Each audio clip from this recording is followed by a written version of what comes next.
எல்லாருக்கும் வணக்கம். எனக்கு ஷேர் மார்க்கெட்ல 18 வருஷம் இன்வெஸ்ட்மென்ட் பண்ண அனுபவம் இருக்கு. அந்த அனுபவங்கள உங்களோட ஷேர் பண்ணிக்கிறப்போ, நீங்களும் ஷேர் மார்க்கெட்ல நஷ்டமாகாம இன்வெஸ்ட்மென்ட் பண்ண முடியும். அப்படின்றதால தான் இந்த சேனல உருவாக்கியிருக்கேன். அதனால நீங்க எல்லாரும் என்னுடைய சேனல சப்ஸ்கிரைப் பண்ணி உங்களுடைய ஆதரவ எனக்கு குடுங்க. என்னுடைய சேனல்ல இருந்து வர வீடியோக்கள பார்த்துட்டு எது பண்ணாலும், அது உங்களுடைய ஓன் ரிஸ்க்ல தான் பண்ணணும். இந்த வீடியோக்கள் எல்லாமே ஷேர் மார்க்கெட்ல இன்வெஸ்ட்மென்ட் பண்றவங்களுக்கு விழிப்புணர்வு, ஐடியா குடுக்கறதுக்காக தான் போட்டிருக்க வீடியோ. நீங்க இன்வெஸ்ட்மென்ட் பண்றப்ப இன்னும் நல்ல அனலைசிஸ் பண்ணணும். அடுத்து யாராவது ஒரு நல்ல அட்வைசர் உங்களுக்கு தெரிஞ்சவங்க இருந்தாங்க அப்படின்னா, அவங்களாண்ட நல்லா கேட்டு தெரிஞ்சுக்கோங்க. அந்த அட்வைசர் எப்படி இருக்கணும்னா, ரொம்ப வருஷம் ஷேர் மார்க்கெட்ல இன்வெஸ்ட்மென்ட் பண்ணியிருக்கணும்.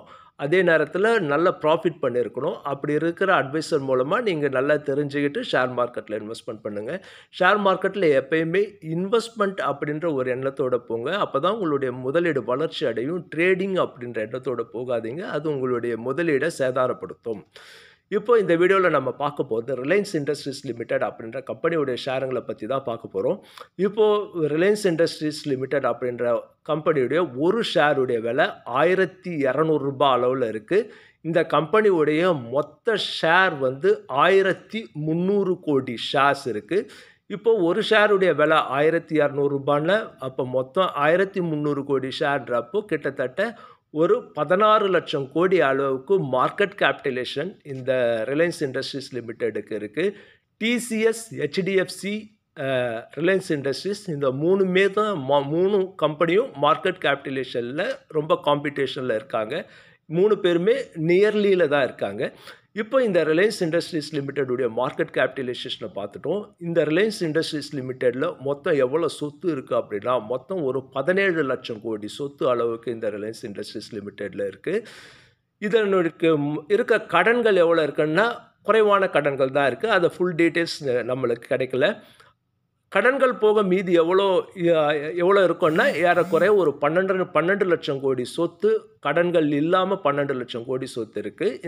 இந்த சொத்துக்கள் எல்லாம் பிரிச்சு எடுத்தோம் அப்படின்னா, ஒரு ஷேருக்கு ரூ. 700 அளவு கிடைக்குது. ரிலையன்ஸ் இண்டஸ்ட்ரீஸ்ன்றது ஒரு பெரிய கம்பெனி. நெறைய அவங்களுக்கு பிஸ்னஸ் லிங்க் அவங்களுக்கு நெறைய இருக்கு. இப்படிப்பட்ட ஒரு கம்பெனிக்கு நல்ல பிராண்டட் கம்பெனி. இப்படிப்பட்ட ஒரு கம்பெனிக்கு ஒரு ஷேருடைய விலை ரூ. 1200 புக் ஒர்த் ரூ. 700 அளவுல இருக்கு அப்படின்றப்போ, இது ரொம்ப ரொம்ப பாசிட்டிவான விஷயம். இந்த பிரைஸ்ல நீங்க இந்த கம்பெனியுடைய ஷேர்ஸ வாங்கலாம். ரூ. 1200 நான் இந்த கம்பெனியுடைய ஷேர்ஸ வாங்கலாம் அப்படின்னு நான் சொல்றேன் அப்படின்னா, இது உங்களுக்கு குடுத்திருக்க ஒரு ஐடியா தான் இது. உங்ககிட்ட இருக்க மொத்த பணத்தையும் எடுத்துன்னு வந்து இதில வாங்கிடாதீங்க. இந்த கம்பெனியுடைய ஷேர்ஸே வாங்கிடாதீங்க. மொத்த பணத்தையும் ஏன் வாங்கக்கூடாது அப்படின்னு நான் சொல்றேன்னா, இந்த பிரைஸ்ல வாங்கலாம் அப்படின்னு சொன்னா, இத விட குறையாதுன்னு அப்படி அர்த்தம் கிடையாது. இது எனக்கு மட்டும் கிடையாது. யார் வந்து எந்த ஷேர்ஸ இந்த பிரைஸ்ல வாங்கலாம்னு சொன்னாலும், இந்த பிரைஸ்ல விக்கலாம்னு சொன்னாலும், அந்த பிரைஸ விட குறையவே குறையாதுன்னும் அர்த்தம் கிடையாது. அந்த பிரைஸ விட விக்கலாம்னு சொன்ன பிரைஸ விட விலை ஏறாதுன்னு அர்த்தம் கிடையாது. வாங்கலாம்னு சொன்ன ஷேருடைய பிரைஸ விட விலை குறையாதுன்னு அர்த்தம் கிடையாது. இது வந்து இந்த பிரைஸ் வந்து வாங்கறதுக்கு தகுதியான பிரைஸ் அப்படி தான் அர்த்தமே தவிர, அதே மாரி அது விக்கிறதுக்கு தகுதியான பிரைஸ் அப்படி தான் அர்த்தமே தவிர, விக்கிற ஷேர விட விலை ஏறாதுன்னும் கிடையாது. வாங்கலாம்னு ஷேர விட குறையாதுன்னும் கிடையாது. அந்த வாங்கலாம்னு சொன்ன ஷேர்லேருந்து கொஞ்சம் கொஞ்சமா வாங்க ஆரம்பிக்கணும். விக்கலாம்னு சொன்ன ஷேர்லேருந்து கொஞ்சம் கொஞ்சமா விக்க ஆரம்பிக்கணும். இதுதான் அதனுடைய அர்த்தமே தவிர, விக்கலாம்னு சொன்னா மொத்தத்தையும் வித்துட்டு வந்துடக்கூடாது. வாங்கலாம்னு சொன்னா மொத்தத்தையும் வாங்கிடக்கூடாது. எல்லா பணத்தையும் இதிலேயே போடக்கூடாது. குறைய கொஞ்சம் கொஞ்சமா வாங்கறதுக்காக கொஞ்சம் பணத்த இன்வெஸ்ட்மென்ட் பண்ணுங்க. மீதி வச்சுக்கோங்கன்னு சொல்லியிருக்கோம். இந்த கம்பெனிலேயே மொத்தத்தையும் இன்வெஸ்ட்மென்ட் பண்ணக்கூடாது அப்படின்னு ஏன் சொல்றோம் அப்படின்னா, ரிலையன்ஸ் இண்டஸ்ட்ரீஸ்ன்ற ஒரு கம்பெனி தான் ஷேர் மார்க்கெட்ல இன்வெஸ்ட்மென்ட் பண்றதுக்கு தகுதியான கம்பெனி அப்படின்னு கிடையாது. ஷேர் மார்க்கெட்ல எவ்வளவோ கம்பெனிங்க இருக்கு இன்வெஸ்ட்மென்ட் பண்றதுக்கு தகுதியான இருக்கு. எத்தனையோ தகுதியான கம்பெனில இது ஒரு கம்பெனி அப்படின்றதால, இந்த கம்பெனில ஒரு 10 ஷேர் வாங்கலாம். அதுக்கப்புறம் ஒவ்வொரு முறையும் 25% டவுன் ஆகுறப்போ 10 வாங்கி ஆவரேஜ் பண்ணலாம் அப்படின்றது தான் என்னுடைய விஷயம். இப்போ இந்த கம்பெனிய வழிநடத்துற முகேஷ் அம்பானிக்கு இதில என்ன ரோல் இருக்கு அப்படின்றத பார்ப்போம். இந்த கம்பெனில இருந்து ரூ. 1 கூட முகேஷ் அம்பானி ஷேர் ஹோல்டர்ஸ் உடைய அனுமதி இல்லாம அவரால இந்த கம்பெனியுடைய பணத்த தொடவே முடியாது. அதுதான் ஷேர் மார்க்கெட்டுடைய விதி. இது ரிலையன்ஸ் இண்டஸ்ட்ரீஸ்ல இருக்க முகேஷ் அம்பானி அவருக்கு மட்டும் கிடையாது. பங்குச்சந்தையில பட்டியலிடப்பட்டிருக்க ஒவ்வொரு நிறுவனத்துக்கும் இது பொருந்தும். அந்த கம்பெனிய வழிநடத்துறவங்க யாருமே அந்த பணத்த தொட முடியாது. அந்த கம்பெனிய வழிநடத்துறவங்க அந்த கம்பெனியுடைய எம்ப்ளாயீஸ் போல தானே தவிர, அந்த பணத்த எடுக்கறதுக்கான அனுமதி அவங்களுக்கு கிடையாது. அதில இருக்க பணங்கள அவங்களால எப்படி எடுத்துக்க முடியும்னா, ஒரு வருஷத்துல அந்த கம்பெனி எவ்வளோ லாபம் சம்பாதிச்சிருக்கு அப்படின்றத தெரிஞ்சுப்பாங்க. அதில அதில ஒரு ஷேருக்கு எவ்வளோ லாபம் கிடைச்சதுன்னு பார்ப்பாங்க. அதுக்கப்புறம் டிவிடெண்ட் அப்படின்ற ஒரு பாலிசி இருக்கு. அந்த டிவிடெண்ட் குடுக்குறேன்னு சொல்லுவாங்க. அதாவது ஒரு ஷேருக்கு ரூ. 10 குடுக்குறேன், ஒரு ஷேருக்கு ரூ. 5 டிவிடெண்ட் குடுக்குறேன்னு சொல்லுவாங்க. அந்த பணத்த தான் எடுக்க முடியும். அந்த வகையில முகேஷ் அம்பானிக்கு இந்த நிறுவனம் மூலமா கிடைக்கிற வருமானம்னு எடுத்துக்கிட்டீங்கன்னா, அவரு இந்த கம்பெனியில டைரக்டரா இருக்கிறதால, அதுக்கு ஒரு சம்பளம் அவர் போட்டு எடுத்துப்பாரு. அடுத்தது அந்த கம்பெனியில அவர் வச்சிருக்க ஷேர்ஸ் மூலமா வர்ற டிவிடெண்ட் தான் அவருக்கு கிடைக்கிற லாபம். அந்த வகையில முகேஷ் அம்பானி அவர்கள் ரிலையன்ஸ் இண்டஸ்ட்ரீஸ்ல எவ்வளோ ஷேர் வச்சிருக்காருன்னா, மொத்தம் 1300 கோடி ஷேர் இருக்கு. அதுல அவர் 50% ஷேர் வச்சிருக்காரு. அதாவது ஒரு 650 கோடி ஷேர் அளவுல அவர் வச்சிருக்காரு. ஒரு ஷேருக்கு இந்த வருஷம் ரிலையன்ஸ் இண்டஸ்ட்ரீஸ் ஒரு ஷேருக்கு ரூ. 10 டிவிடெண்ட் குடுத்தது. அப்போ முகேஷ் அம்பானி அவருக்கு இந்த வருஷம் கிடைச்சிருக்க தொகை வந்து ஒரு 6500 கோடி ரூபாய் அளவுல இருக்கலாம். அடுத்து அவருடைய சம்பளம். இந்த இந்த தொகைகள் தான் அவருக்கு கிடைக்கிற வருமானமே தவிர, அந்த நிறுவனத்தில இருக்க எல்லா பணத்தையும் அவர் எடுத்துக்க முடியாது. இது வந்து பங்குச்சந்தையில இருக்க விதிகள்.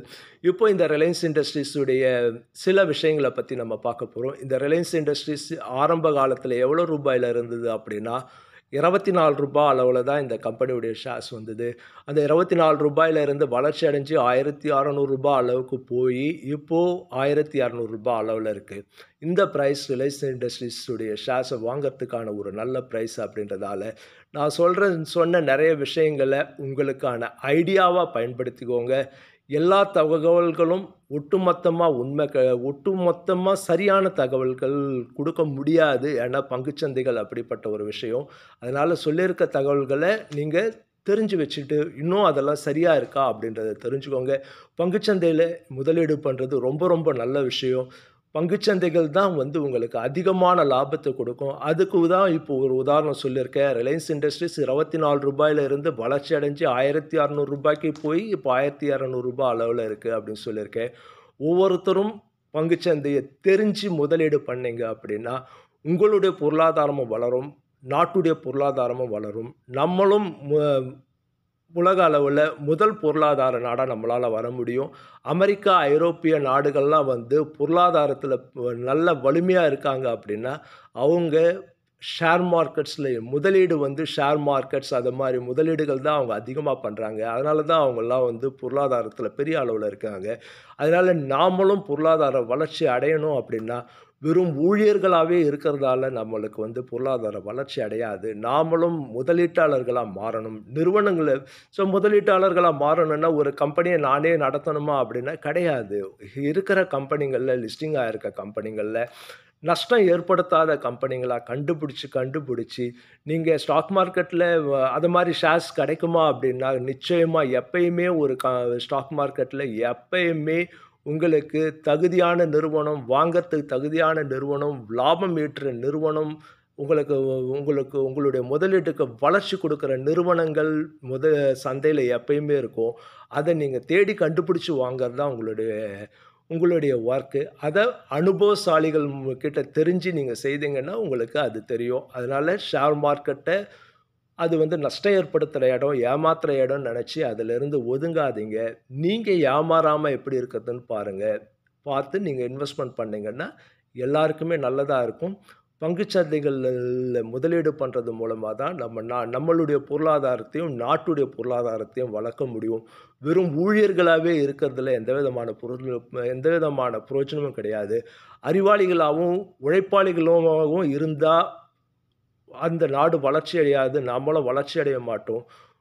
முதலீட்டாளர்களாவும் நம்ம இருக்கணும் அப்படின்றது என்னுடைய கருத்து. இத நீங்க ஃபாலோ பண்ணிக்கோங்க. ஃபாலோ பண்ணி உங்களுடைய செயல்கள நீங்க செய்யுங்க. எதுவா இருந்தாலும், எத செய்தாலும் அது உங்களுடைய ஓன் ரிஸ்க்ல தான் செய்யணும். நான் மனி கண்ட்ரோல் ஆப் அப்படின்ற ஆப் மூலமா எனக்கு கிடைச்சிருக்க விஷயங்கள்ல தோராயமான ஒரு விஷயங்களா தான் அத சொல்லியிருக்கோம்.